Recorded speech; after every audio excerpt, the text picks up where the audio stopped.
السلام عليكم ورحمة الله وبركاته. وقيبتي أفراد برنامجكي محي naga sheegeen oo aan ku soo qaato qoraa xilli hore Soomaalida wax ka qoray. Maanta waxaan xoog ugu saaraynaa qabsashadii ay Masaaridu qabsatay Zeylac iyo Berbera iyo Harar iyo waliba isku daygoodii ahaa inay isku faafiyaan xeebta Geeska Afrika oo dhan iyagoo margaaray ilaa Kismaayo iyo webiga Jubba. Sanadu markay ahayd 1865 ayaa Masaaridu waxa ay la wareegeen dekadaha Sawaakin iyo Musawac oo ku kala yaala Suudaan iyo Eritrea oo ay ku wareejisay mas'uuliyadeedii Cusmaaniyiintu taasoo u furtay inay ku sii faafaan magaalooyinka kale ee Geeska Afrika. iyadoo boqortooyadii Masaaridu sanadu markuu ahaa 1870 uu magacowday Axmed Mumtaaz Baasha inuu waali ama gudoomiye ka noqdo xeebaha bariga Afrika ilaa laga gaarayo Gardaafo. isla xilliyadaas ayaa waxaa yimi magaalada Berbera markab ay leedahay shirkad Talyaani ah oo rabtay inay dhulkan saldhig ka dhigato oo ay la wareegto. shirkadaas oo la dhaxayay Rubatino Shipping Company oo iska lahaa Rafael Rubatino, ninkaas oo ahaa asaasihii ciidanka badda Talyaaniga. haddaba goortii doontaasi damacday inay dekada Berbera ku soo xirato ayaa waxaa ka hor yimi odayaashii magaalada iyagoo diiday inay hoos yimaadaan gumaysiga Talyaaniga. shirkadaas ayaa waxa ay u jihaysatay dhanka xeebta Eritrea iyaga oo halkaasi ka asaasay gumaysigii Talyaaniga ee Eritrea. haddaba bishii koowaad ee sanadkii 1871 ayaa Axmed Baasha waxa uu soo gaaray magaalada Bulxaar taasoo ka dhigtay in si toos ah ay u soo gacan gasho Masaarida. 17kii bishii labaad ee isla sanadkaas waxa uu u jihaystay dhanka Berbera isaga oo calanka boqortooyada Masaarida ka taagay halkaas. isla bishii Febraayo ayaa Axmed Baasha waxa uu u diray aagaas inuu soo sahmiyo oo warbixin faahfaahsan ka soo qoro Werner Menzinger oo ahaa nin juqraafiga iyo sahminta dhulka ku takhasusay oo ka soo jeeday Switzerland. ninkaas ayaa waxa uu booqday Bulxaar isagoo tilmaamay inay ku taalo meel istiraatiiji ah dhulkeeduna ku fiican yahay beerashada biyana laga helo. waxa kale uu tilmaamay in ganacsi weyn kala dhaxeeyo Berbera oo bariga ka xigta 40 mayl iyada oo doonyaha Cadan iyo Xadamoodna halkaas ku soo xirtaan lana keeno magaaladan alaabta laga keeno Harar iyo dhulka Xabashida. ninkaas Switzerland ka soo jeeday ayaa waxaa dilay saldanada Cafartu lahaayeen isagoo ka yimid Tojora sanadii 1875. sahan kale oo loo diray Berbera ayaa waxa ay warbixintooda ku soo qoreen in dekada Berbera ay tahay dekada ugu weyn deegaanadan Cadanna u jirto 150 mayl taasoo Berbera ka dhigtay meel uu ka socdo dhaqdhaqaaq ganacsi oo aad u weyn iyadoo ku xiran Masqat, Xadramood, Cadan iyo waliba gobolada gudaha ku jira. sanadii 1875 Cusmaaniyiinta oo Zeylac xukumayay ayaa waxay ku wareejiyeen Masaarida taasoo ka dhigaysa in xeebahaas badankeed Masaarida gacanta ku dhigeen. isla sanadkaas waxa ay Masaaridu la wareegeen oo qabsadeen Harar oo ahayd magaalo aad muhiim u ah. markaa kadib waxa ay Masaaridu xooga saareen inay gacanta ku dhigaan magaalooyinka Soomaaliyeed ee ku teedsan xeebta badda Hindiya. sanadii 1876 ayaa waxa ay diyaariyeen ciidan loogu talagalay inay gaaraan ilaa Kismaayo.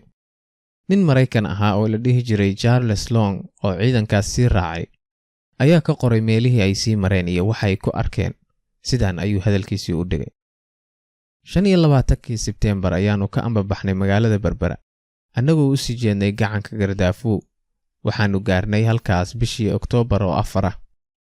bishii 6deedii waxaanu gaarnay Raas Xaafuun annagoo ku degnay magaalada waxaanu ka taagnay calankii boqortooyada Masaarida.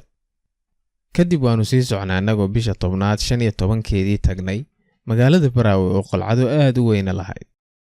Xasan Wasiif oo madax ka ahaa ciidanka iyo ciidan la socda ayaa dhulka u degay iyagoo ka dalbaday ciidamadii halkaa joogay inay isdhiibaan. ciidamadaas oo taabacsanaa saldanadii Cumaaniyiinta ee Zanjibar iyagoo markii dambe ay ciidamadaasi ogolaadeen inay isdhiibaan.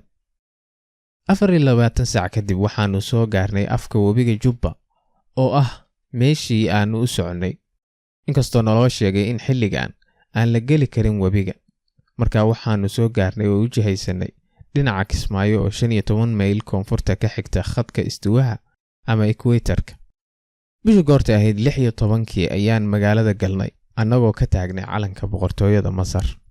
laakiin suldaankii Zanzibar ee Barqash ayaa waxa uu u habar wacday dowladda Britain taasoo cadaadis ku saartay masaarida in dhulkii ay qabsadeen ay isaga baxaan, iyagoo sheegay in dhulkaasi raacsan yahay saldanadii Zanzibar. masaarida ayaa halkaas isaga huleelay bishii Diseembar ee isla sanadkaas, iyagoo halkaasi joogay ama dhulkaasi haystay 2 bilood oo kaliya. min 1872 ilaa 1877 waxa ay mashaariic ka fuliyeen magaalada Berbera, iyagoo ballaariyay dekadii, dhisayna meelo wax lagu kaydiyo, magaaladana u sameeyay wadooyin. bishii Maarso 1884 nin Ingiriis ah oo magaalada booqday ayaa ku tilmaamay magaalo habaysan oo nadiif ah oo noqotay magaalada ugu fiican ee masaaridu ka taliyaan ee ku taalla xeebta bariga Afrika.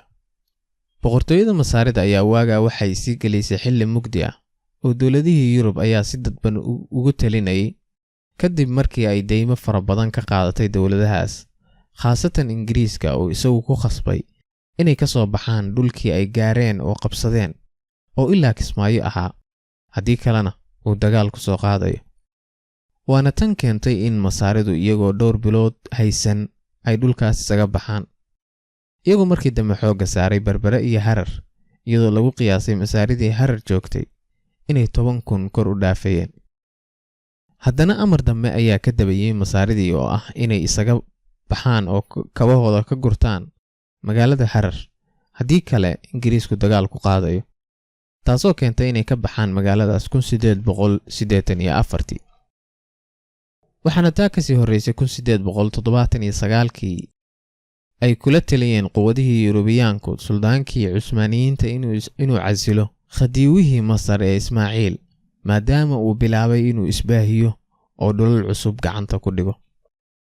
haddaba Ismaaciil ayaa la casilay 1879 isaga oo loo masaafuriyay waddanka Talyaaniga. taas ayaa waxay gabagabo u ahayd damicii ay masaaridu kaga jiray inay isballaariyaan maadaama ay kula tartamayeen quwadihii Yurubiyaanka oo iyagu u diidanaa inay masaaridu dhul cusub ay gacanta ku dhigaan.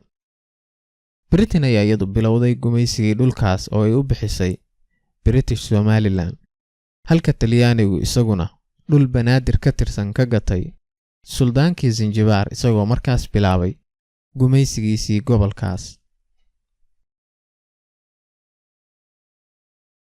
haddii aad ka faa'iiday fadlan like garay, haddii kalena dislike samay. intaan mar dambe kulmayno, assalaamu calaykum waraxmatullah.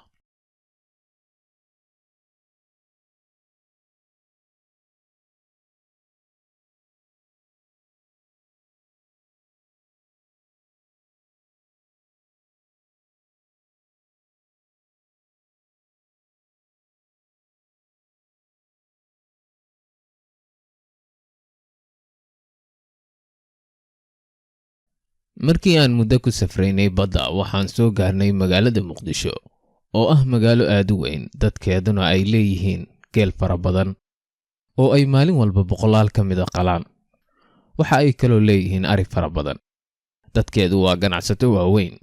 magaaladan ayaa waxaa lagu sameeyaa dharka loogu magac daray meesha tan, dharkaas oo loo iibgeeyo Masar iyo meelo kale. caadada dadka magaaladan ayaa waxa ay tahay marka ay dooni timaado ayaa waxaa yimaada doomo yaryar oo ay mid walba la socdaan kooxo dhalinyaro ah. mid kasta oo dhalinyarada ka mid ah waxa uu sitaa saxan ay cunno ku jirto. waxa ay u bandhigaan ganacsatada saaran doonta ah. markaas ayaa waxa uu dhahayaa, ninkan aniga ayuu marti ii yahay. markaa nin walba oo ganacsato ah oo saaran doonta haddii uusan cid ka aqoon magaalada, waxa uu raacayaa oo uu ku degayaa guriga dadkaas marti qaaday, iyagoo alaabta uu sidana ka gadanaya waxna ka iibinaya. haddaba marka ay dhalinyaradii soo koreen doonteenna ayaa qayb ka mid ah ii timi. markaas ayaa saaxiibadii la socday ku dhaheen, ninkani ganacsada ma aha ee waa sheekh fiqiga yaqaan. markaas ayaa mid ka mid ah wuxuu yidhi, ninkan qaadiga ama garsooraha magaalada ayaa marti sooraya. waxaa dhalinyaradan ka mid ahaa nin garanayay garsooraha magaalada. markaas ayuu fariintii gaarsiiyey. garsoorihii ayaa markaas yimi xeebta, waxa uuna ii soo diray ardadii la socotay midkood. markaan soo degay aniga iyo asxaabtii u helisay ayaan salaamnay qaadi